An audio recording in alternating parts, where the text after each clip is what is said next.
What's up, you guys? I wanted to make this video. It's just straight to the point. It'll be a really short video, but alt season might be canceled, and here's why. This is simply a crypto market update video. I want you guys to know what I'm looking at. I do update in real time in the Discord community, so you'll find that link in the description below.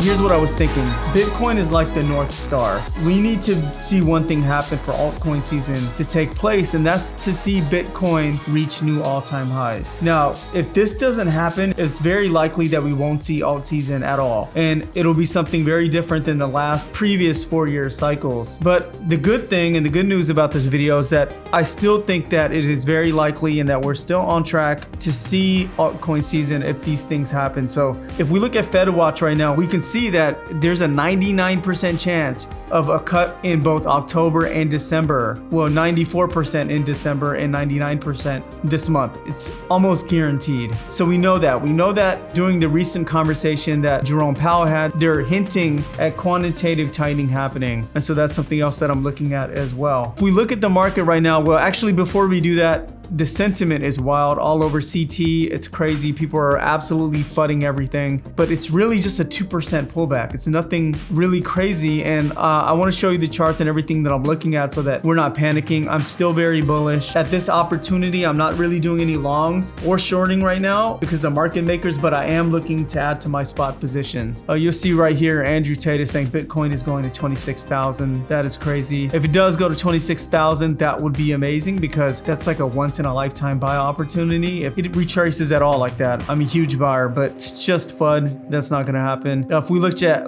Watcher Guru, somebody that I follow, we can kind of see what's happening right now. American Express says government shutdown hasn't affected customers yet, but Justin, White House advisor Hassett says 3 Fed rate cuts would be a good start. I think we're definitely going to see that. About 3 hours ago, White House economic advisor Hassett says we're not in a trade war with China. President Trump will be fine with China. He also says that China tariffs will stand. He says no. If we look at, again, we looked at FedWatch. This is Poly Market. Let's look at October.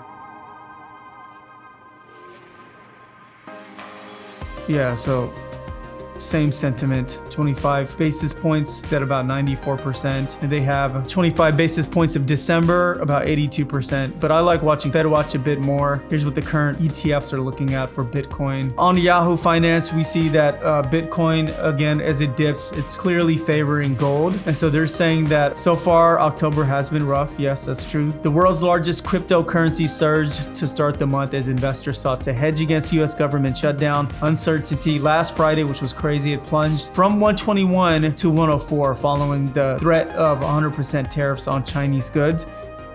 I think that was a catalyst, but moreover, I think it was just market makers using that as an opportunity to liquidate. So Bitcoin's descent was particularly notable against the backdrop of gold, which now climbed to new all-time highs, reaching around 4,300 and is up 18% in the past month. Bitcoin, by comparison, has yet to recover from Friday's losses, is down around 9% against the dollar in that same period. Right now, the capital is clearly favoring gold due to its momentum and reduced volatility profile. It goes on to say that investors are likely to eventually rotate into Bitcoin from gold since the precious metals tend to front run crypto. Now that is huge. I hope you guys are understanding what's happening. Gold is running right now, but I do believe that liquidity is going to go into risk on assets like Bitcoin. On Friday morning, Bitcoin was trading around 105 per token. And so this guy says crypto derivatives ecosystem, Bitcoin's recent fall. But I do think gold is having a run right now. We're going to see that liquidity flow into Bitcoin. You can see Bitcoin's back at 106. And I wanted to show you this chart because it's really interesting. I talked about this in my Discord. But what we're looking at here, essentially, we see it taps here at this 50 moving average. It taps here at this 50 moving average. And again, it looks like it's about to, or it did, get very close to tapping the moving average again before it does these parabolic moves.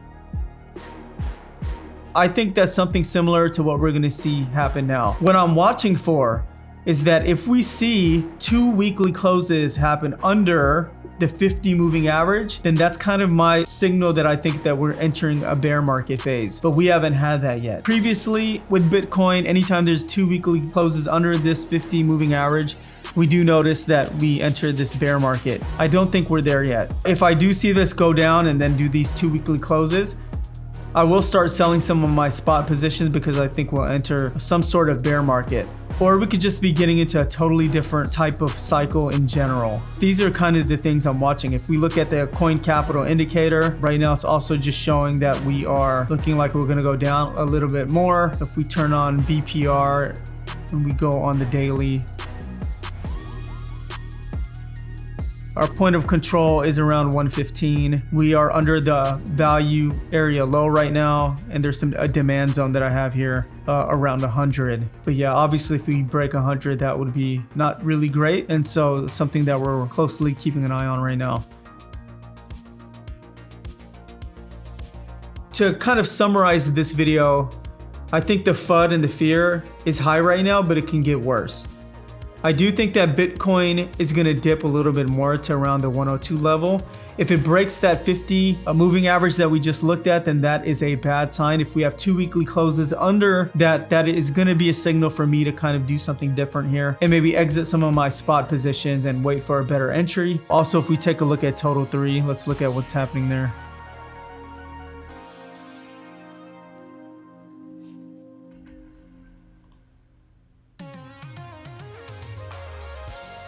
And yeah, we're just kind of waiting for something similar like this to happen. We saw that during that flush, it got really close. I do think alts can bleed a little bit lower before we eventually reach an alt season, so something like this. I was watching one of Ben Cohen's videos and he said something super interesting, which makes a lot of sense. So there's really 2 outcomes that can happen with Bitcoin dominance. And we talk about Bitcoin dominance a lot. There's really 2 things that can happen. Bitcoin dominance goes up. And in both these scenarios, when Bitcoin dominance goes up, if Bitcoin's price doesn't reach an all-time high, then we're not going to get an alt season. Bitcoin dominance must reach new levels above here, and its price must go to an all-time high for that liquidity to then rotate into alts, creating alt season. If Bitcoin dominance simply goes up while the whole market is bleeding because people are getting out of their alts and they drop 40% to go put it back into Bitcoin, then that is not the storm that we want to see alt season, because we won't see it in that scenario. So what Bitcoin does right now is very important, and all eyes are on Bitcoin and what's happening with gold. This video is absolutely here to encourage you guys not to be worried, to watch what's happening, and to not FUD or FOMO into anything. Probably not a good idea to do any leverage trading. I would just simply watch what Bitcoin's price action does and maybe add to your spot positions in case this is just a shakeout and alt season is delayed. Make sure to subscribe and like this video. Comment below what you guys think is going to happen, what altcoins that you are bullish on this week. Thanks for watching.